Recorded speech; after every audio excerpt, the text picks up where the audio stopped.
လူတွေကြားတဲ့ကအကြောက်လုံယောဂ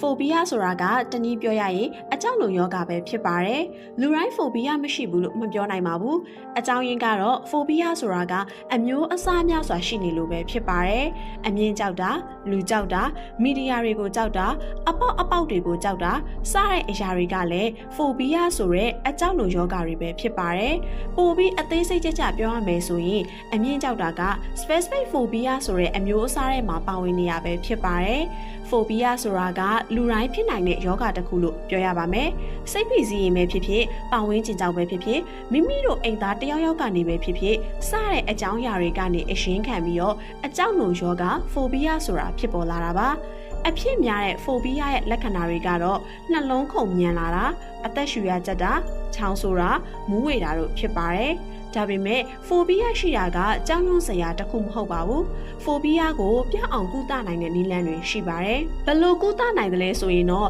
စိတ်ကူထုံးဆရာဝန်တွေနဲ့ပြသတာမျိုးကိုကြောက်ရွံ့တဲ့အရာကိုဖြည်းဖြည်းချင်းစီရင်ဆိုင်ကြည့်တာမျိုးဆရာဝန်ချမှတ်ပေးတဲ့ဆေးမီဝဲတာမျိုးနဲ့စိတ်တည်ငြိမ်အောင်တရားထိုင်တာမျိုးတို့လုပ်နိုင်ပါတယ်။အားလုံးပဲကိုကြောက်တဲ့အရာဆိုတာရှိနိုင်တာမို့လို့ရင်ဆိုင်ကြည့်ဖို့ကိုတူတူပြောချင်ပါတယ်။နောက်ထပ်လည်းဘ ഹു တုတရဖွယ်အကြောင်းအရာတွေကိုအမြဲတင်ဆက်ပေးသွားမှာမို့လို့သူတို့ရဲ့တိရရ channel လေးကို follow လုပ်ပေးခဲ့ကြပါအောင်နော်အဆုံးထိကြည့်ပေးကြလို့ကျေးဇူးတင်ပါတယ်ရှင်